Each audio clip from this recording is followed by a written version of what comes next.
Oh, hello, Ian. How are you?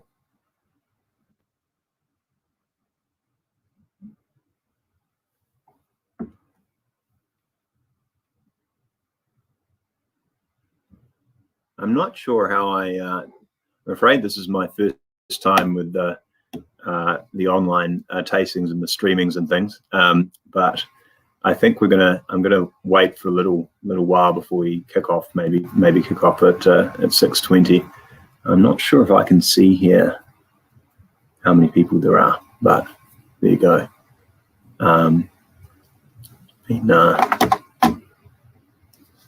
yeah, maybe I can see that. Okay. Open up this.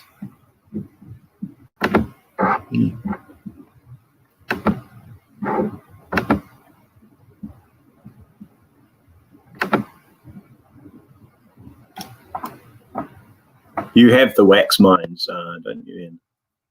Is that right?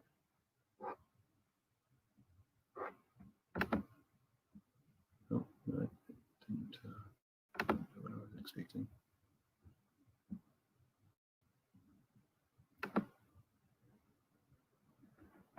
Oh, this is.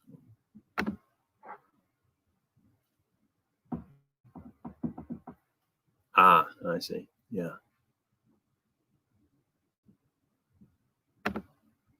Oh, hi there, Ben. How are you? It's working all right.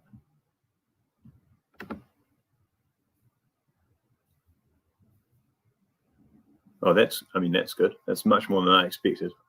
It's it's an interesting concept, the whole virtual tasting thing. It's been quite interesting because obviously in the UK they've managed to do reacts a lot more quickly to this situation in terms of bottling minis and doing samples. In New Zealand we can't do that because we're outside of Scotland. You can't bottle Scotch whisky, so it's been interesting, but hopefully this will work.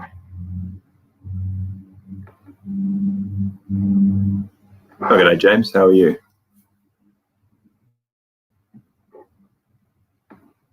Oh,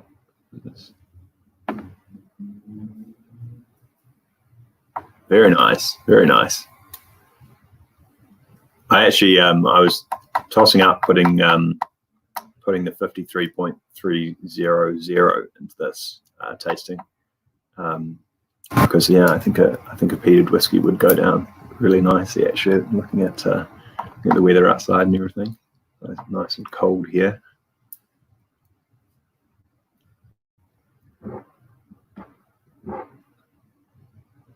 Oh, hi, John. How are you?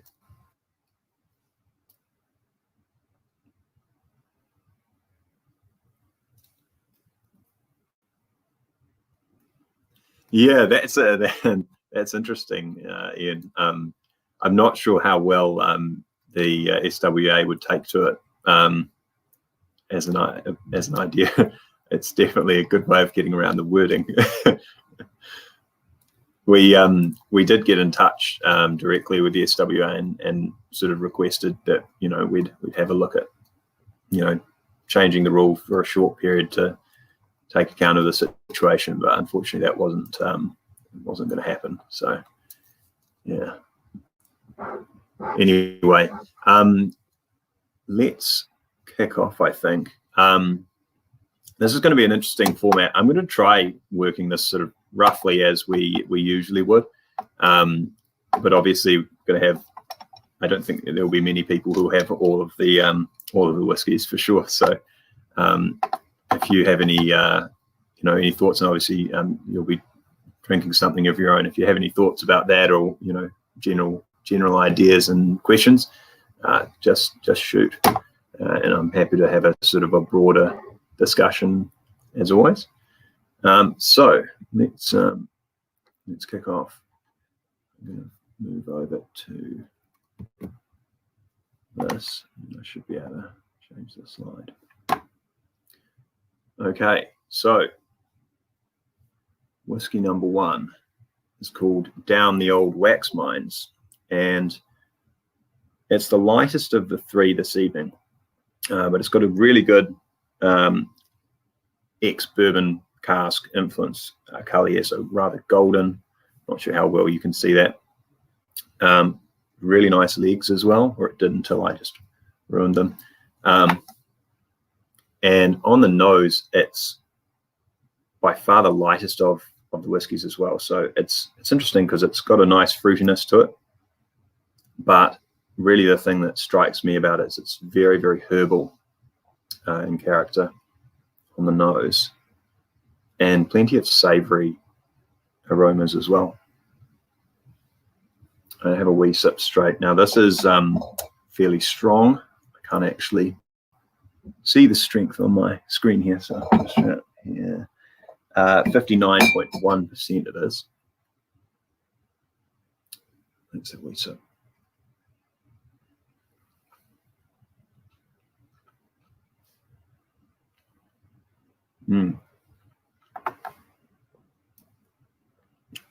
And definitely a little bit of spiciness on the palate, quite warm. Water, nice oiliness coming through.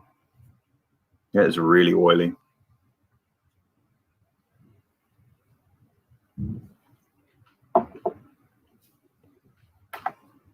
Great mouthfeel. This whole this waxiness comment is or name is really apt actually, and you can see the legs now developing really nicely there. But this waxiness, yeah, is definitely one of the predominant sort of experiences, and obviously it's so much a flavor, it's more an experience. Okay.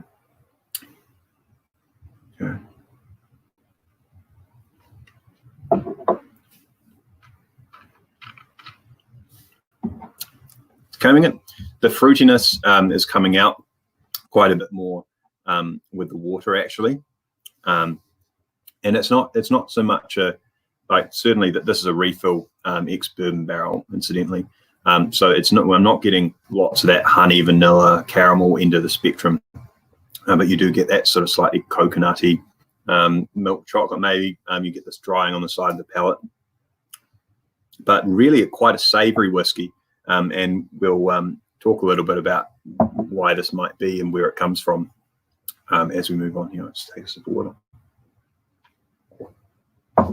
So I think I can do this. I just have to switch between 2 programs to actually move the slides forward here. But let's have a read of the SMWS's notes first off. A textbook aroma for this distillery, and deeply satisfying. A plethora of sweet waxes, carbon paper, smoked canvas, not sure that's a thing, toasty cereals, salty butter, chives, chopped parsley, lemongrass, aged ointments, buttercream and sandalwood. Water brings out lemon cheesecake richness, lamp oils, city waxes, dusty malt barns, hot wort, hay lofts, beach pebbles, and fabric softener. The mouth is full of toasty pine cones and Retsina wine. It's actually quite nice, captures that woodiness, yeah. Then gauze and embrocations, not sure what those are. Fir liqueur, herbal extracts, various teas, and cherry blossom. With water, it moves towards old sweet wines, spicy bourbon cocktails, milk chocolate, and light chili heat. Yeah, okay. I wasn't wrong about the milk chocolate. Yeah, really interesting. So really, really, really herbal, and that savory character is coming through really strongly in these notes as well, actually. Let's move to the next slide here. So I don't know how well this is going to work. I usually give little stopped working. I usually give little clues about the distillery, but obviously since I can't hear you, that may not work quite so well. But what I'll do is I'll switch over and I'll be able to see the chat again. There. Okay, so I've got two clues for this one. First, it's now the only distillery in a region that was very, very famous in days gone by for both growing some of the finest barley in Scotland, as well as distilling, obviously, perhaps as a byproduct of the barley being so good. So now this is the only distillery left in that area. It is also, in a sort of a related sense, one of only 3 distilleries in Scotland which is entirely self-sufficient for malted barley, by which I mean they malt the barley on site, as opposed to, you know, for instance, have farms that are sufficient for the production. In this case, that would be pretty much impossible because it is a huge distillery. It's about 10 million litres of pure alcohol a year. So has anyone got wild stab in the dark as to what that might be?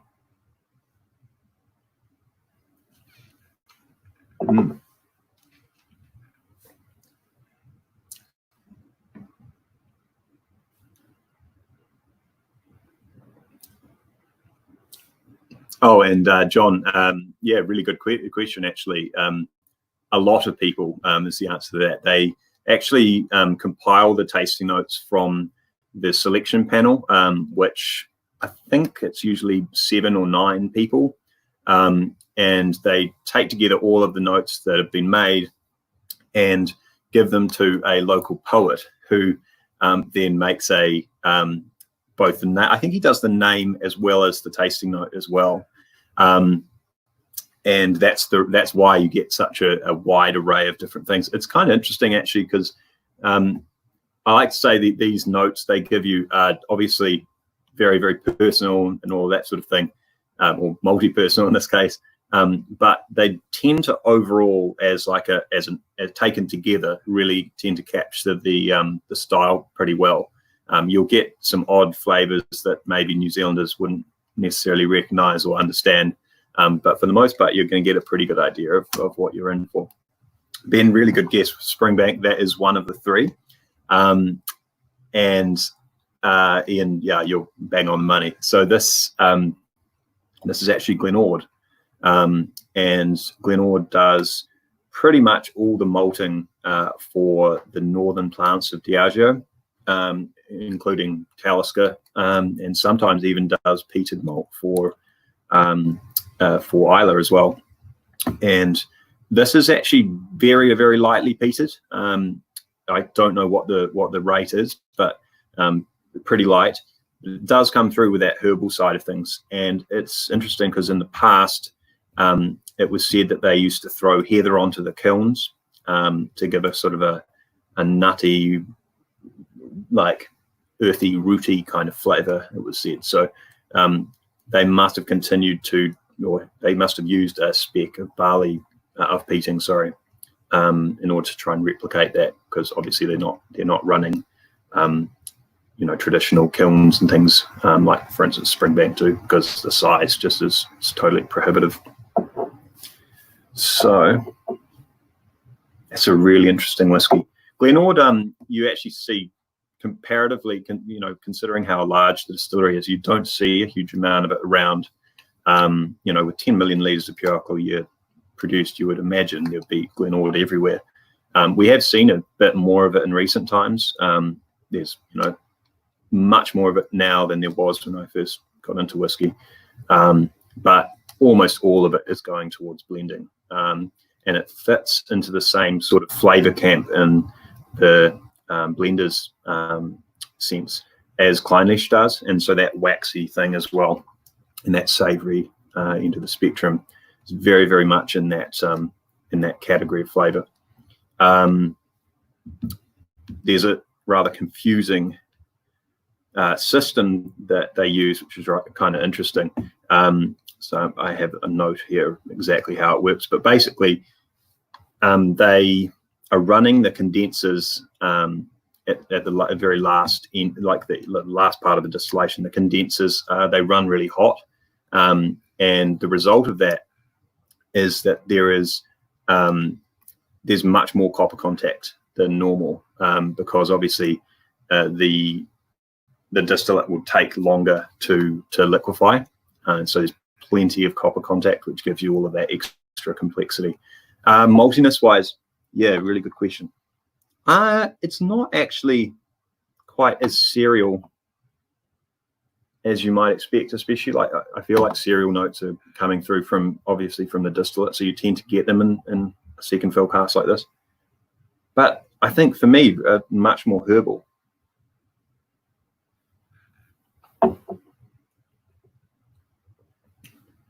Yeah, maybe a bit of sweet maltiness. Yeah, there's definitely a bit there. It's not like a sort of, I don't know, for me, something like Deanston, for instance, would be a really good example of a distillery which you always get these big malty notes. Not quite like that. There's a bit there. All right. Oh, yeah, and we'll come back to this later, but the relatively long fermentation time as well, 75 hours. Speaking of which, the next distillery also has a 75-hour fermentation, and we'll talk about their distillation practice as well.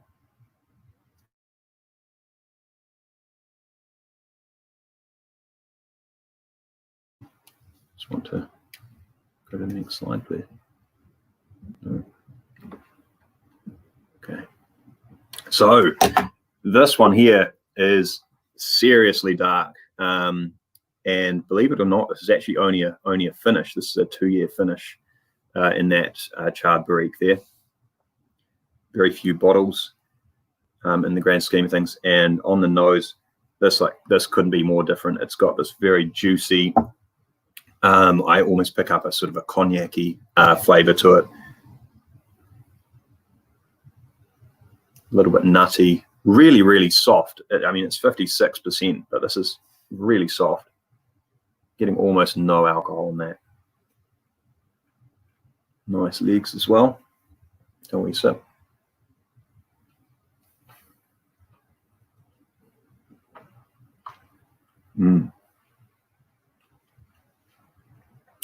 Oh, so this has got that lovely wood spicy character, and that sort of like that dark chocolatey Christmas spice, cloves, cinnamon, that sort of stuff.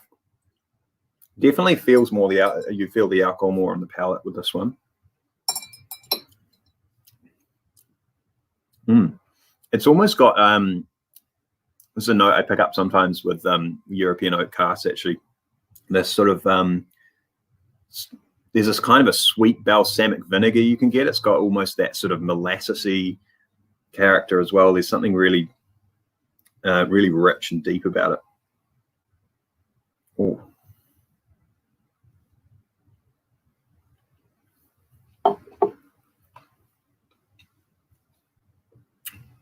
Oh, that is just lovely.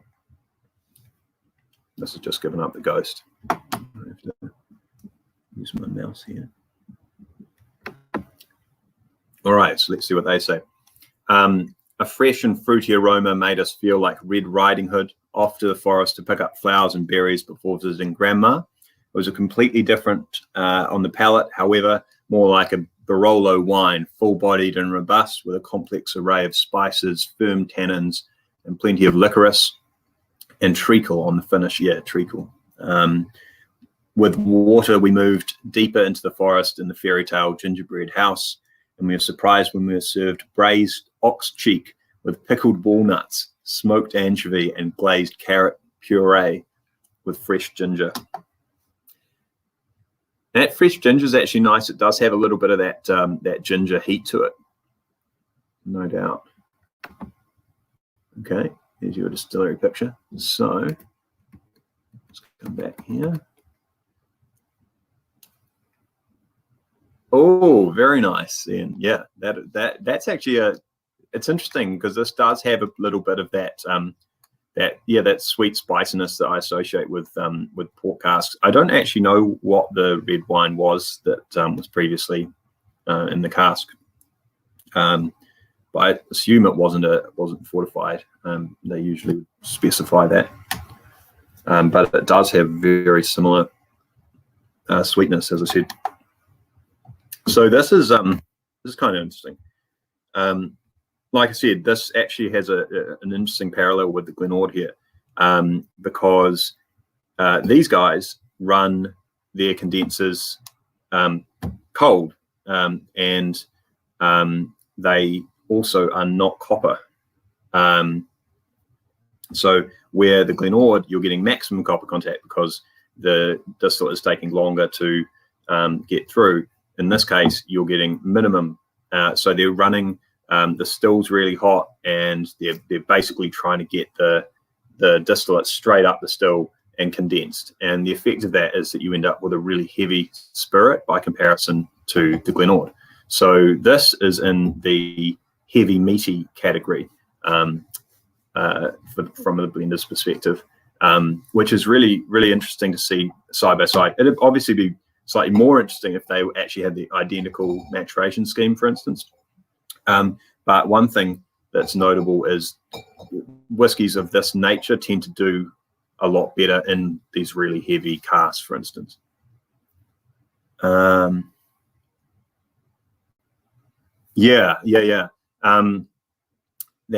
true. So yeah, this Ian was saying distillery tends to use first or refill barrels.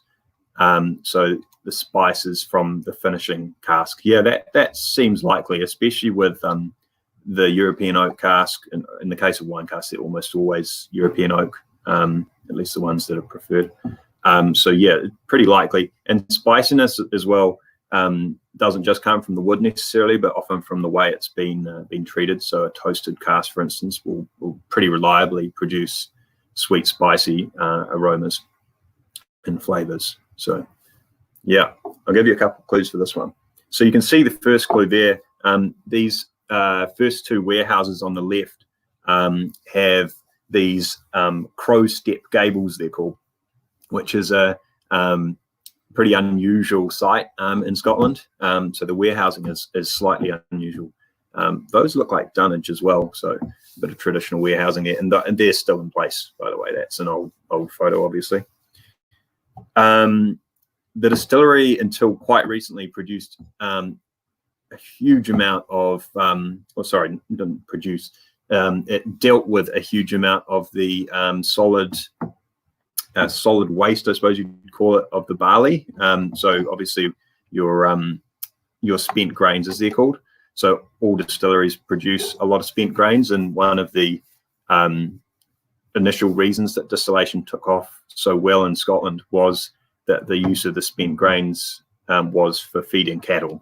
So you'd essentially distill, but you'd end up still with your solids, and those would go on to be feeding your cattle, and then your cattle wander around, dropping their dropping deuces everywhere, and that fertilizes the ground. And so there's an argument to be made that distillation, especially in the Highlands, was a way of making land usable, and obviously being a circular process, it was really quite efficient way of using your grain, your surplus grain, and getting the best out of it, as well as obviously stabilizing it. You didn't have to worry about getting your grain to market before it went off or got eaten by mice. So yeah, kind of interesting. So I've already said the heavy meaty character. As I said, this plant is actually shut down now. So in 2018 they shut it down, and now it was being used for renewable power generation, and now it's gone back to being used for cattle feed. So there's a couple of really good ones. The heavy meaty category, incidentally, is the most famous distillery in that category is Mortlach. This is not a Mortlach, but there's a few that sit in there. This one's a really tough one, by the way. I doubt there'll be too many people who would know it, but any guesses?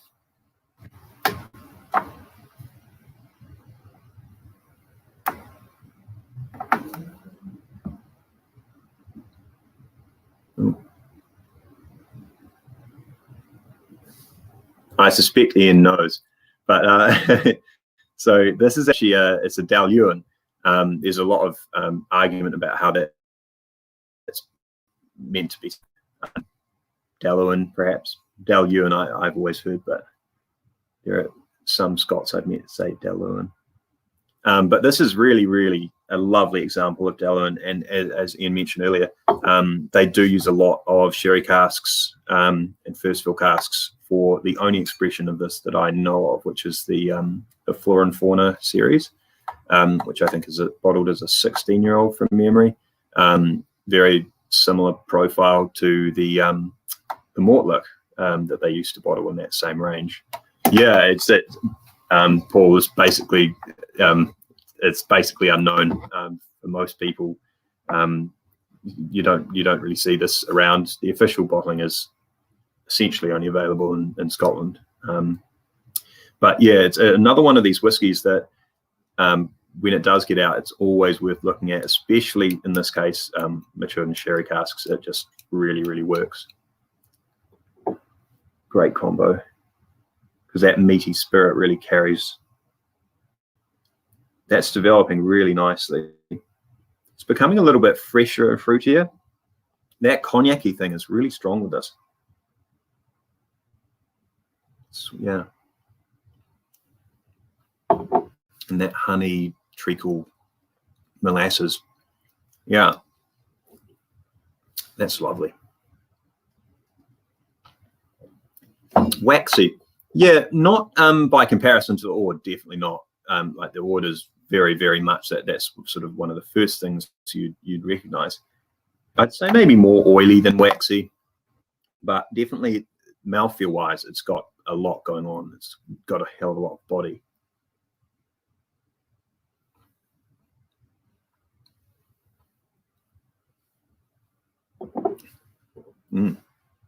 That's really delightful. It's a lovely whiskey. And like I say, the fact that that's only a 2-year finish as well, that is really remarkable. It feels for all the world like a full maturation in a sherry cask or something.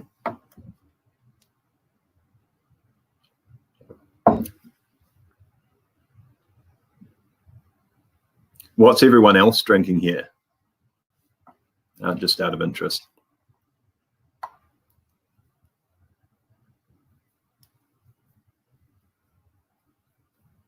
Yeah, actually, James, that's right. Yeah, Ardnamurchan does have. I can't remember exactly what the technology they're using is, but definitely does produce power. The other one that does is Deanston, which is actually an old cotton mill, I think, and they have a huge water wheel, one of the biggest running water wheels in Scotland. And they're entirely self-sufficient for power and contribute or sell power back to the national grid, actually. Yeah, pretty cool.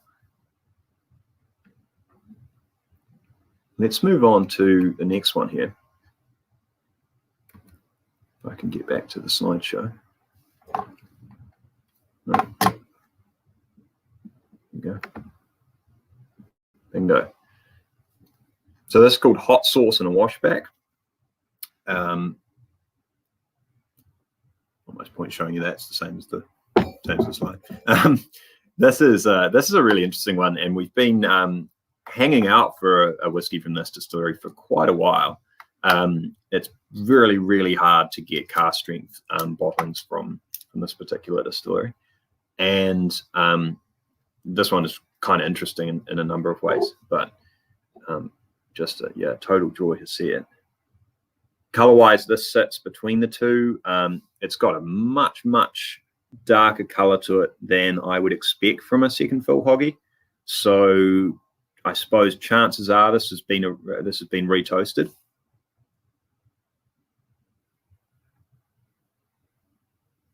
and hard to know whether it's a American oak or a European oak hoggy on the nose, but this is really interesting. It's not on the nose, it's much less expressive than the other two on the face of it, but then again, it is 60%. But there's sort of a faint paprika-y. It's not exactly smoky, but it's got just a hint of smokiness to it in a weird kind of a way. But yeah, quite close on the nose.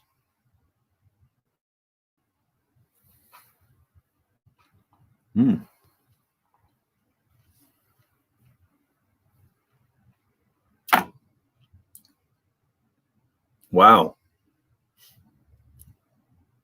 That's a really good name. That's actually a really good name.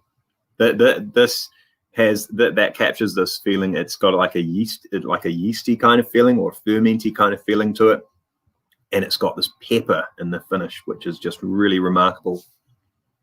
Slightly salty, quite dry, but it does have like there is a fruitiness there as well, for sure. Quite oily, great mouthfeel.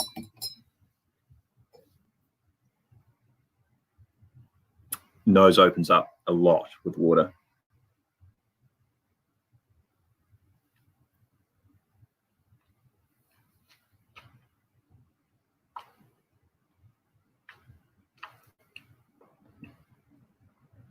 Boy, that's a good tasting note. Yeah, hot sauce in a wash bag.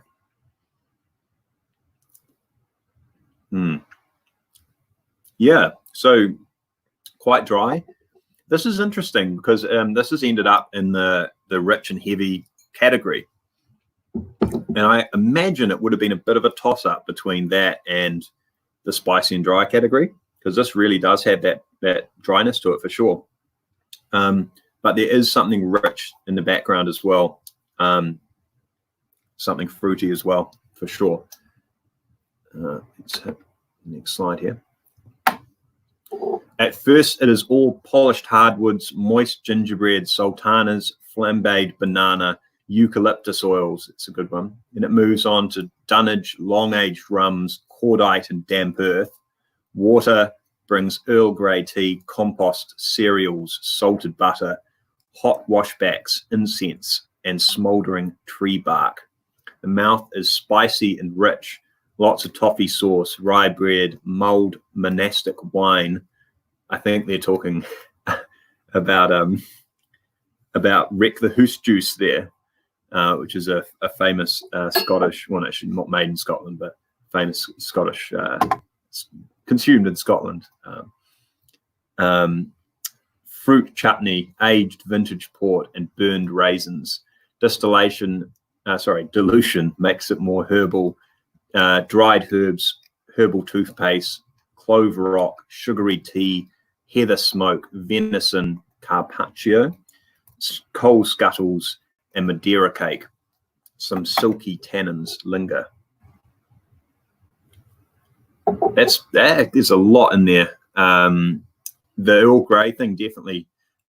It does have this, again, this drying tannic character towards the finish. And then, yeah, that's that sort of sultanas, dried fruits, Madeira cake, all that really resonates as well for me. Let's move to the next one. I think I've got a picture here. This picture could well give the game away, actually. Kind of an unusual distillery, this, in a lot of ways. But those stills are really interesting. So furniture polish, yeah, that's yeah. These stills are really weird, to say the least. So you can see that they have massive boil bulbs. So that's that sort of round bit just above the bottom of the belly of the still. So right in the middle, I suppose, where you see the crook in the handguard there. That's right there. and that increases reflux, and obviously makes for when the reflux is when the distillate is sort of falling back down and being redistilled. And the effect of that is you get, again, more copper contact, lots of complexity. And then the line arm, or lin arm, depending on how you go about it, is basically the bit of the still after the neck that leads to the condenser. So you've got two different ones there, with the wash still and the spirit still having slightly different line arms. So on the right, you'll see that big curving copper structure, and that's the line arm. I suppose it starts where the neck ends and then goes all the way to the condenser. And then on the other still, which is the one that's chopped, you can see it's actually the top of the still is above the start of the line arm. That's really unusual. You don't really see that very often. Most of the time, it will just be a continuation of the still. That's the reason for that is that when the stills at this distillery were initially put in, they didn't realize that the stills were going to be too big.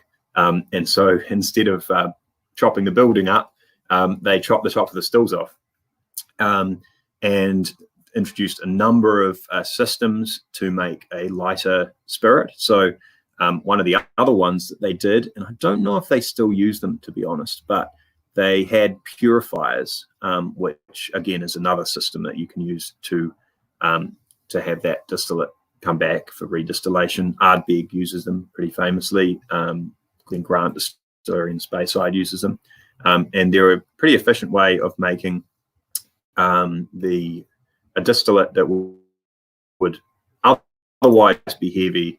So, for instance, if you've got really short stills, it's a really good way of increasing the complexity of the spirit. So, yeah, so you have the chopped neck there, and then really big bore bulb, kind of weird looking, and really unique. Actually, it's not unique. There's one other distillery which has pretty similar setup. Now, the other clue about this one, it was closed between 1922 and 1951 as a result of a prohibition. And that prohibition wasn't the one you're thinking of, well, partly because of the dates, but also it intersected, and it had similar causes, actually. The town that this distillery is situated in was visited by an American temperance movement person who became really influential, and they passed a local prohibition which closed down the distillery, which was one of the few remaining economic movers in the town, because the town was once home to big herring fleets, and those were starting to slacken. What's the output? Yeah, good question. I actually don't know what the size is, but it's probably something like 1.5 million litres of pure alcohol a year. The thing about still capacity, I suppose, is that you do, obviously, because it's a batch process, bigger stills do mean you can produce more in a given period of time. But there've always been ways around that, and one of them is running your stills hot. For instance, that was something that was done back in the day when there was a legal distinction between the lowlands and the highlands for distillation purposes. The laws focused essentially meant that in the lowlands you'd be better off having big stills for tax purposes, and in the highlands you'd be better off having small stills. They charged you according to capacity of your distillery. And so all of the Highland distillers had the smallest stills they could manage, in view of the flavour they wanted. But they adopted processes which allowed them to get over that. So, for instance, using these boil bulbs, etc., to make lighter, more delicate spirits. But they also ran their stills really hard, and they recharged them often, and they found ways of getting around the output situation. I actually haven't been to the distillery, though. I think the scale on this picture gives the impression the stills are a little smaller than they actually are. I think they are fairly big. Yeah. So any guesses about this one?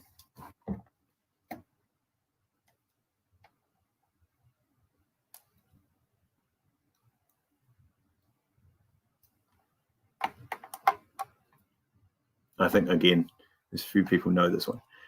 So this is actually Old Pulteney, or Pulteney Distillery.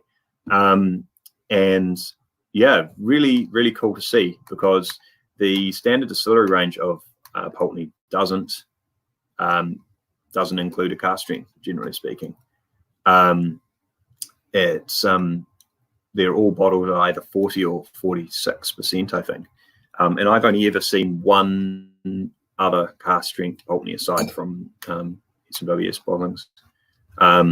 So yeah, it's really cool to see, and this couldn't be more different in a lot of ways than the distillery range.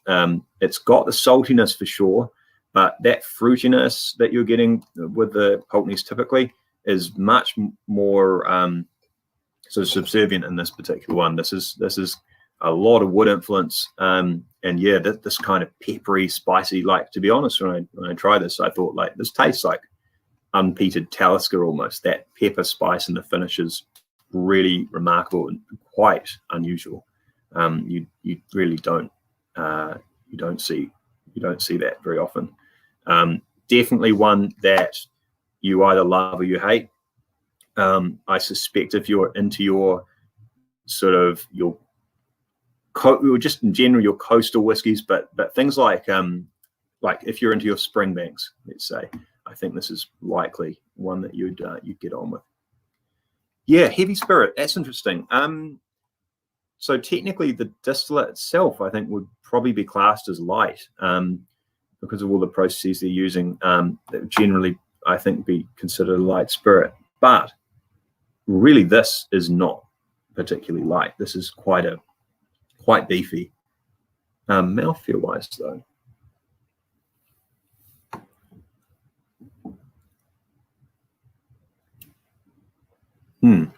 Yeah, I'd say it's a relative. It feels sort of medium. It's definitely not as light as a typical whiskey from the distillery, but it's definitely not as heavy as a Dalyuan, for instance.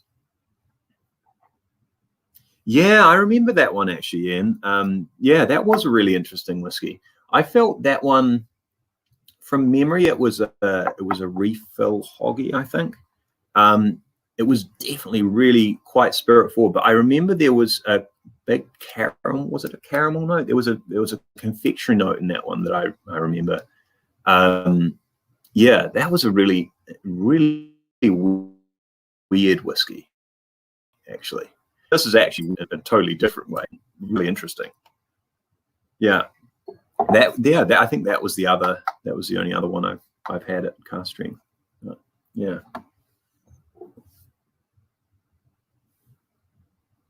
Cheers, Ben. Yeah, I hope you enjoyed it, and definitely looking forward to the real ones, massively. Caramel, yeah.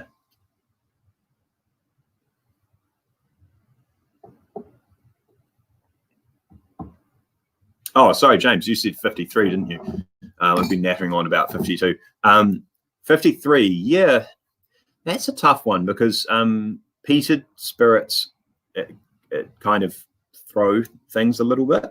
But I would say, by comparison to a lot of the other whiskies on the island, I would say 53 is maybe a little lighter.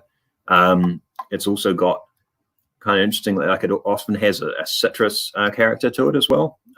So I would say it's a bit lighter than the likes of your Lafroigs and your Lagavulins, and certainly the still size would point you towards that as well. If you go to Lafroig, the stills are pretty tiny and produce a pretty heavy character.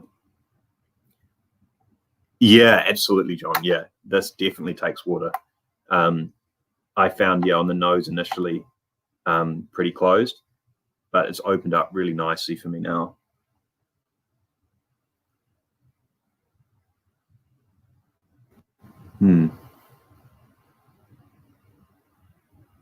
You found on the palate not so much, Ian.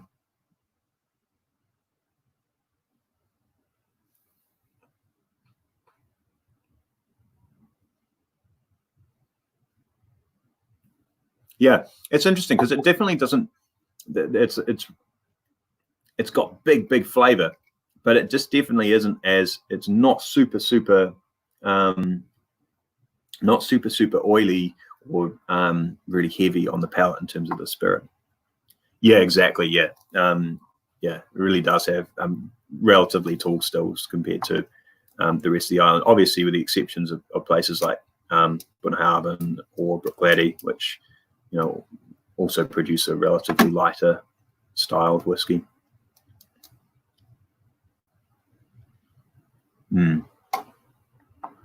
Yeah, the still house at 53 is or at Kalila is really fantastic as well. It's got some of the best views I think of any still houses in Scotland.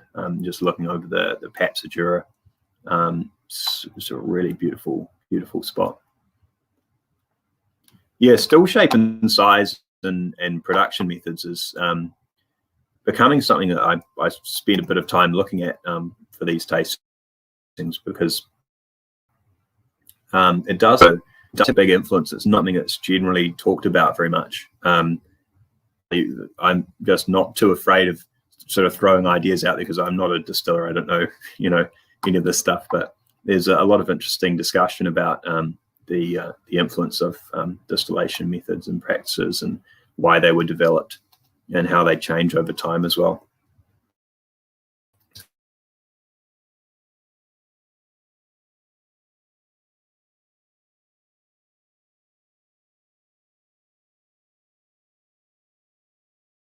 The last The last tasting we did in Wellington had a Ben Rinnes in it, which was really interesting because that distillery totally changed their distillation practice, and it went from 2.5 times distilled to double, and changed the style a bit.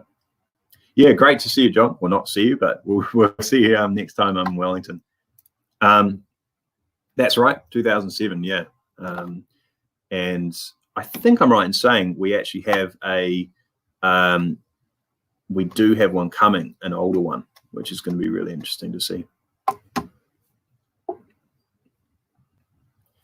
Well, I better get going because I think we have to close up here, but I think I have a few minutes if anyone happens to have any questions or anything like that, or any tasting notes they've got that I missed there. Oh, my connection seems to be a bit weird here. But yeah, this has been a really interesting lineup. I have to say, I think that board has opened up beautifully. It's really beautiful. It's got a bit more fruitiness now coming out.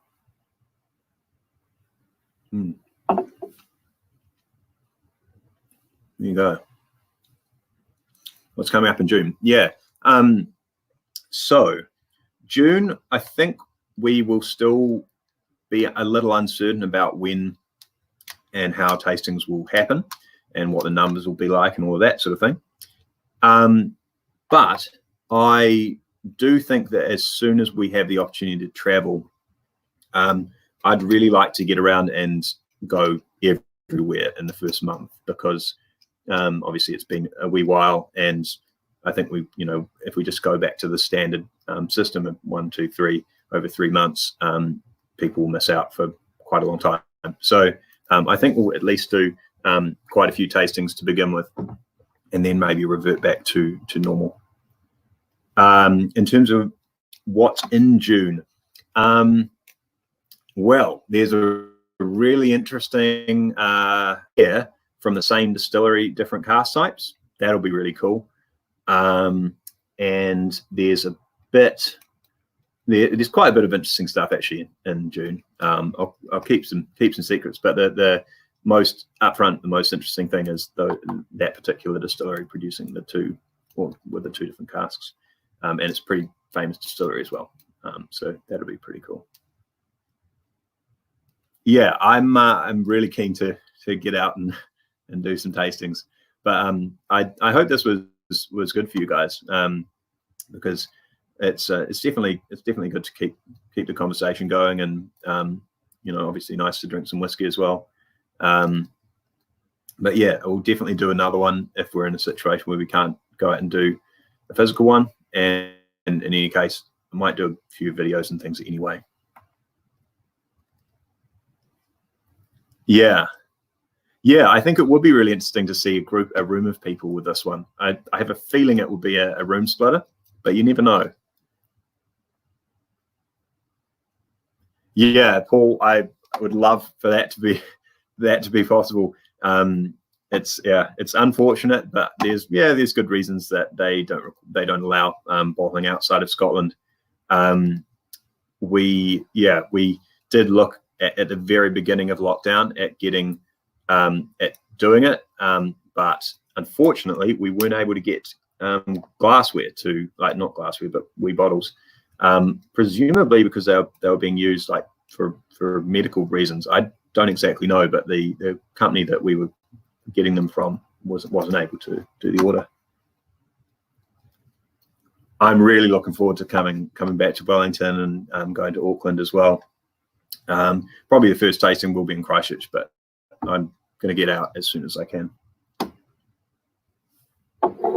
I'm super glad you guys were able to turn up. I wasn't sure if anyone would be keen to watch someone drink some whiskey, but I really hope you guys all had some drams anyway, even if they weren't the same ones.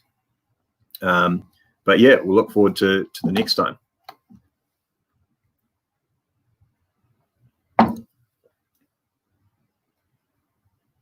Yeah, I think there were just delays in all areas. But Slange, everyone, had a great evening, and I hope you all enjoyed yourselves. Cheers, James. Appreciate that. All right. See you later, everyone. How do I do this? All right.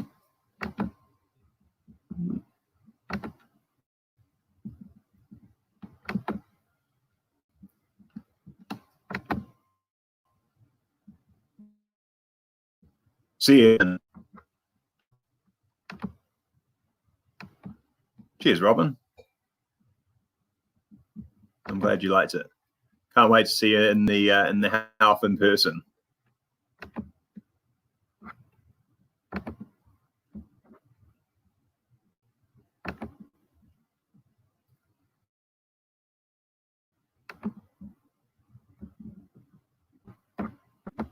I'm not a tech genius.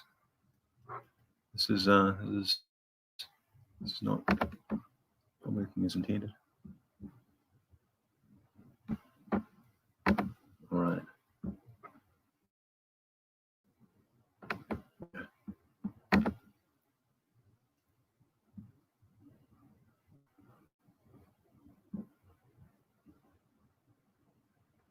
Cheerio, everyone. Have a good night.